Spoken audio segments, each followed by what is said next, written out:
Hi, this is Paul, and this is Rough Draft for Sunday, where I run through the current version of my Sunday sermon. I often find people don't own up to the strange facts about Jesus. And when I say people, I mean both Christians and non-Christians.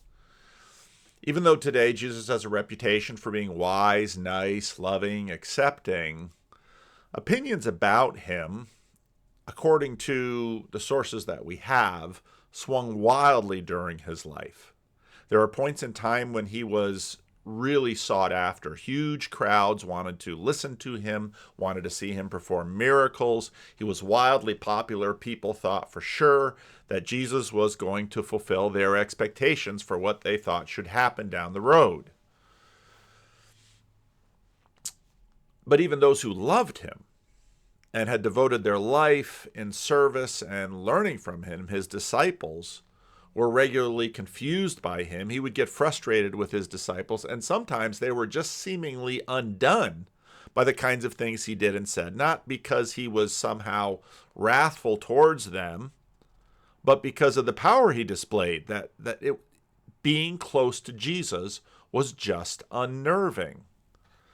Now, in the middle of a fierce culture war that was going on, where Israel had been under the occupation and domination of pagan empires for centuries, people were praying that Israel's God would relieve them and exalt them and place them on top of the nations as they had seen the Persians and the Greeks and now the Romans were. And they were expecting God to do this. And they at least wanted deliverance from Rome. At best, they wanted exaltation and that they themselves would dominate the world in the way that they saw Rome dominating the world. And they're longing and praying for that.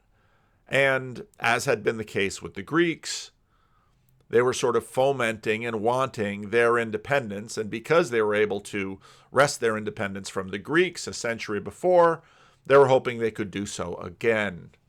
Resistance ranged from bloody to symbolic. And this is a point that very few people understand or get. Both warring elements in their culture war could set aside their differences temporarily, because even though they couldn't agree on much, what they could agree on was they both wanted Jesus dead. He was annoying and inignorable. And so the best solution that they imagined was just to kill him.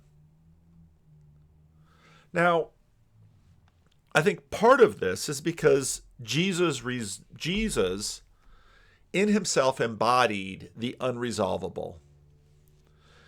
And I think this is the reason that Jesus continues to fascinate people today. Because on one hand, Jesus was more demanding than we think is reasonable. And you can read that in the Sermon on the Mount. But at the same time, Jesus was more loving than we think responsible. And what people tend to do is sort of flop one way or the other in that dynamic. They like Jesus because he's a hard liner against certain kinds of sin. Or they like Jesus because he's accepting of certain kinds of sinners. And we sort of tolerate him now because we mentally flop between one or the two because we can't hold them together in our imaginations or our mind, and not even in our picture of Jesus. And to make things even harder, Colossians 1:15 says Jesus is the icon. He is the image of the invisible God. And I think if we can think about God in those terms, it might help us make better sense of the world that we face. Now, in Luke 18, Jesus tells them for the third time, and they still don't get it. Jesus took the 12 aside and told them, "We are going up to Jerusalem, and everything that was written by the prophets about the Son of Man will be fulfilled." And they're probably thinking, oh, you mean Daniel 7, when he receives an eternal kingdom after putting down the beasts of the sea like the Romans? He will be delivered over to the hands of Gentiles. Like, what? They will mock him, insult him, and spit on him. They will flog him and kill him. He is telling them this for the third time. And on the third day he will rise again. But again, they don't get that part. They don't hear that part. How do we know they don't hear that part? Because on the third day, they're not sitting outside the tomb saying, "Welcome back, Jesus," with a big sign. No, nothing like that. A few devoted women go to the tomb to finish embalming him. That's what happens on Easter morning. They're not expecting to see him. Dead people stay dead. The disciples did not understand any of this. Its meaning was hidden from them, and they did not know what he was talking about. As Jesus approached Jericho, a blind man was sitting by the roadside begging. Now, people were probably coming out of Jericho. People were coming down from Galilee. Everyone was excited because Jesus is a celebrity. Jesus is famous. There's a lot of anticipation and expectation around Jesus, hoping that he's going to do something. He's going down the road, and of course on the side of the road, as there always was, and everybody knew it, was a beggar. It's about as likely as driving down Florin Road and seeing a homeless person. A bunch of you in Florin Road know exactly that woman down there by the bus stop over in front of Bel Air. Mumbles over here by the bus stop on AM PM.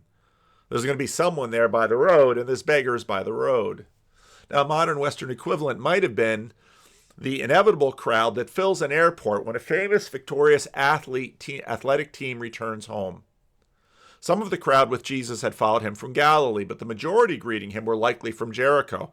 This public attention signals to the reader that a banquet was prepared in Jericho where the famous rabbi would be expected to spend the night. It's like Jesus is coming through. Those of us who just finished reading the book of Judges note that these ceremonies where hospitality is extended and there's all sorts of, "Please, Jesus, the road is long, the day is hot, our food is ready. Just please come and enjoy some of our food and come and stay." And that's what the culture was like. When he heard the crowd going by, he asked what was happening, because he's blind. And they told him, "Jesus of Nazareth is passing by." He had heard about him. He called out, "Jesus, son of David, have mercy on me." Jesus, son of David. Clearly, the messianic vibe is in the air, and everybody is expecting Jesus to march down to Jerusalem. Maybe he'll clear out the Romans. Maybe he'll stop the wobbly people who are collaborating and sympathizing with the Roman imperial cultural mission in our midst. Those who led the way rebuked him and told him to be quiet. His beggars are a pain in the neck. But he shouted all the more, "Son of David, have mercy on me." Jesus stopped and ordered the man to be brought to him. And when he came near, Jesus asked him, "What do you want me to do for you?" "I want to see," he replied. Jesus said to him, "Receive your sight. Your faith has healed you." Clearly heard that Jesus was a miracle worker, clearly believed that Jesus could heal him. And so he said, "I'm not going to get an opportunity like this, Jesus. Come on, I want to see." And Jesus says, "Okay." Immediately he received his sight and followed Jesus, praising God. And when all the people saw this, they praised God. What is easier, to make the blind see or to make the see blind? What is easier, to make the deaf hear or to make the hearing deaf? What is easier, to kill a man or to raise the dead? Jesus makes the blind see, makes the deaf hear, raises the dead. Everyone is excited. The power of God does not come around like this. This is what their prayers and longing have been waiting for. They want it unleashed. Jesus is heading to Jerusalem, and they're filled with anticipation. Jesus entered Jerusalem and was passing through. We're going to have to stop Jesus somehow. We're going to have to kill a calf, and maybe the aroma will go out into the marketplace, and we'll have the best house of the best people, and the best robes, and the best feast, and the best banquet. Maybe we can stop Jesus from passing through. That's the plan of the leaders of the town. But there's someone else who lives in that town. A man there by the name of Zacchaeus. He was a chief tax collector and was wealthy.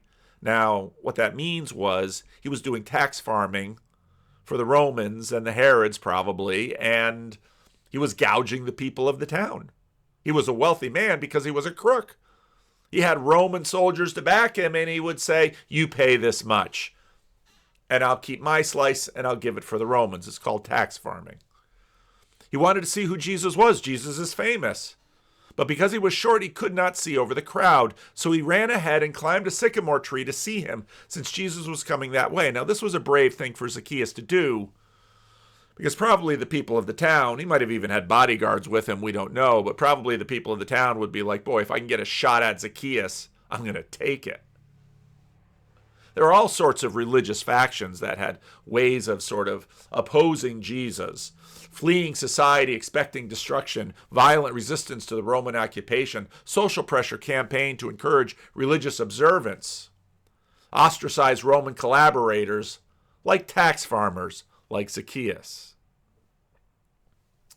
When Jesus reached the spot, he looked up and said to him, "Zacchaeus, come down immediately. I must stay at your house today."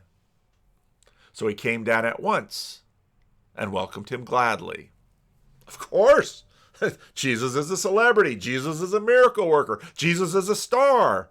If Jesus comes to his house, this famous rabbi, well, boy, that really puts it in the face of the high and mighty, the town betters, the town best, who he's actually been extorting, who have killed the fattened calf and are ready for Jesus. And Jesus has just snubbed them all and gone to the house of Zacchaeus. What do you think the town's going to think of that? All the people, Luke says, all the people saw this and began to mutter. What does that mean? Zacchaeus was hated. He had no friends. Nobody could stand the guy for what he had done and what he was doing and what he stood for. And everyone was sure that God was against Zacchaeus, because Zacchaeus was against God's chosen people and God's holy land. He has gone to be the guest of a sinner. This is not what Jesus should do. This is the fall of a celebrity. This is good guy turned bad, babyface turned heel. Jesus has now alienated the crowd, and Jesus has made everybody doubt he's on the right side of the culture war. A little bit fast forward, Zacchaeus stands up. They're not out in the street anymore. They're in Zacchaeus' home, and quite probably Zacchaeus is throwing a party.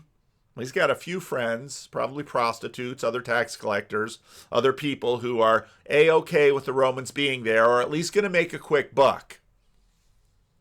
So Zacchaeus stood up and said to the Lord, "Look, Lord, here and now I give half of my possessions to the poor, and if I have cheated anyone out of anything, I will pay back 4 times the amount."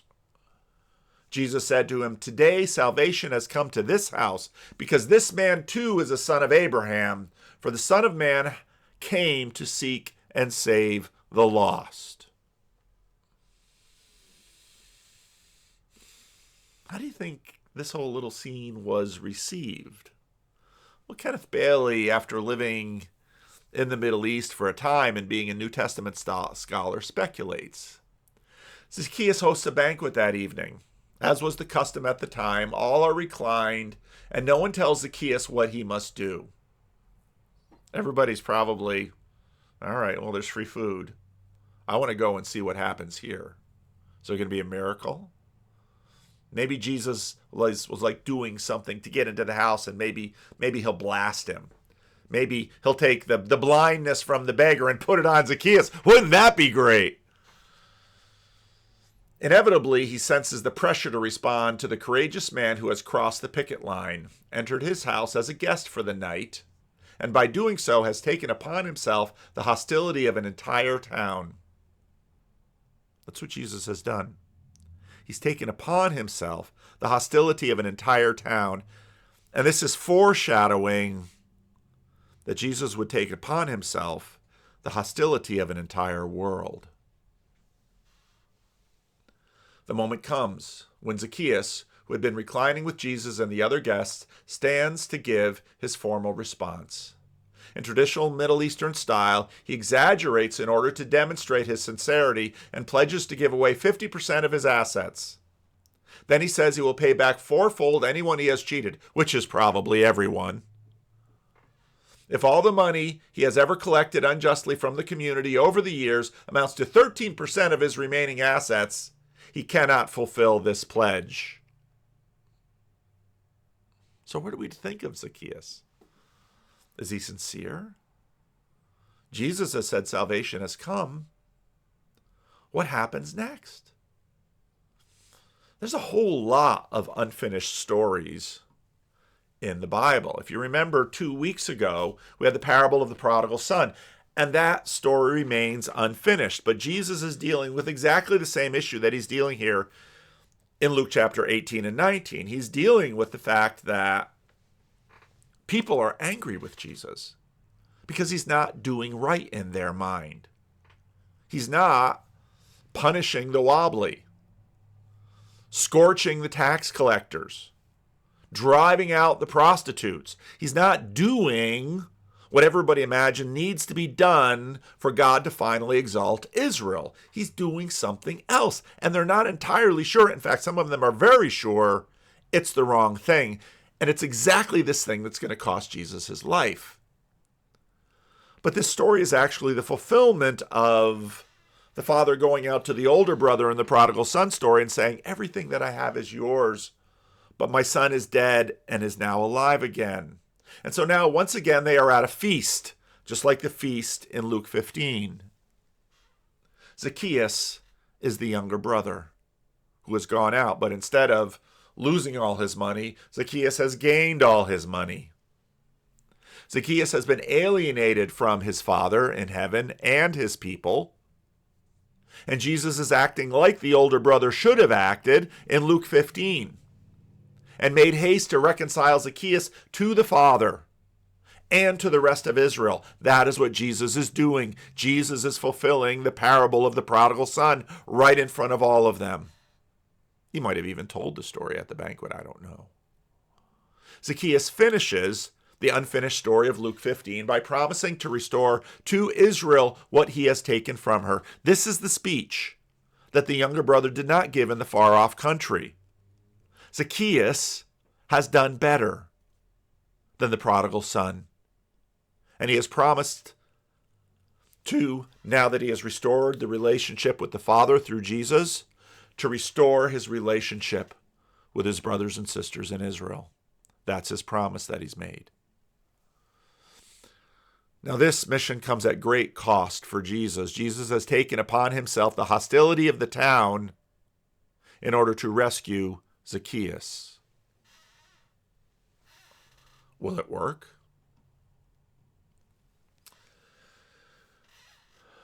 Now we tend to cheer this on. We love sinners repent stories. And this is an opinion afforded by 2,000 years of cultural separation and religious devotion. Jesus was sufficiently unpopular to be killed, and the conflict around him bloody enough that even his closest male adult disciples will hide during Jesus' execution. Find the skeptics you want. Nobody denies any of this. Because why? Because it's so completely, utterly believable. Incidences like Zacchaeus were the sort of thing that got him killed. They were angry with Zacchaeus. They saw Jesus as a traitor.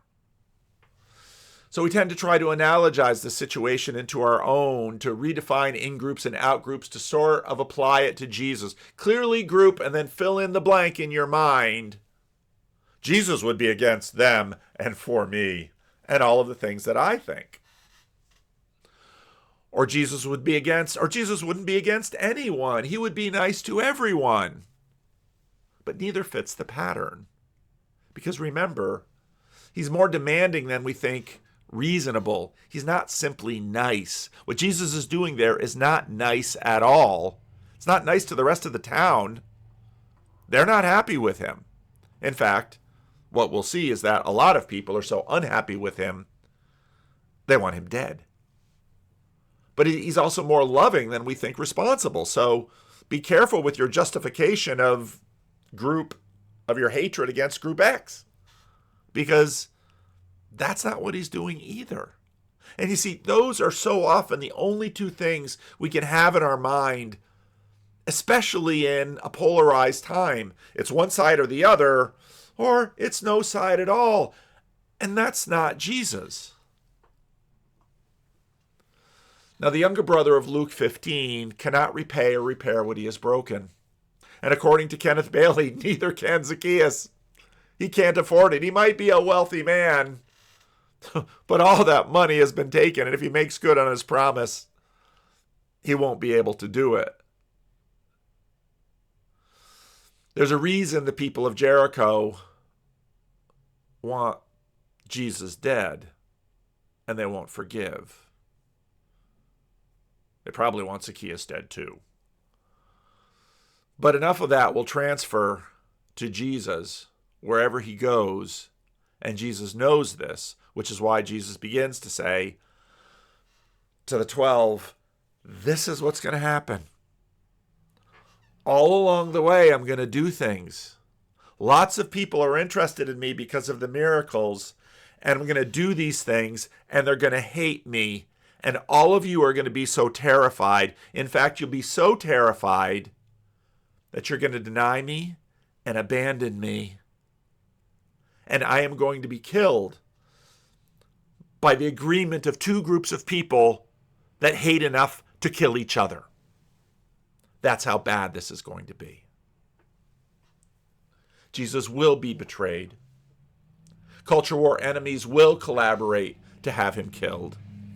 His closest disciples will deny him, disown him, and abandon him in cowardice. Again, skeptics might be questioning about the miracles, but nobody questions that part. Nobody writes a gospel with Peter by the cross being a big man. No, they all know Peter caves upon the questioning of a slave girl.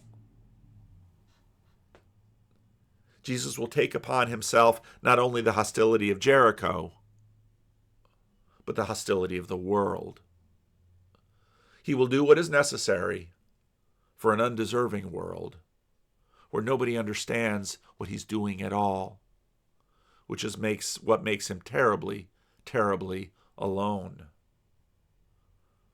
Father, why have you abandoned me? And we, like Zacchaeus, perhaps, for all our enthusiasm, will likely not fulfill our vows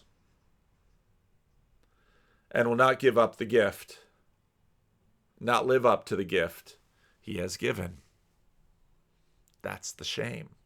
That's another piece of history that no one denies. Jesus is so beautiful, but his church? The blind beggar saw. Zacchaeus repented. Did he follow through? Was he later baptized? Martin Luther said, in baptism, old Adam is drowned. But he went on to say, but he's also a strong swimmer. We join a people who have passed beneath the water. We are bonded with Christ into his death by our baptism, even in a hostile land where we, like his disciples, are cowards, flake, don't follow through, make grand promises. Will we keep them? Do you think Jesus doesn't know us? If we could have done it himself, he wouldn't have had to die. But he does. We ceremonially die to ourselves and begin to live for Christ. We are wobbly, but he is strong.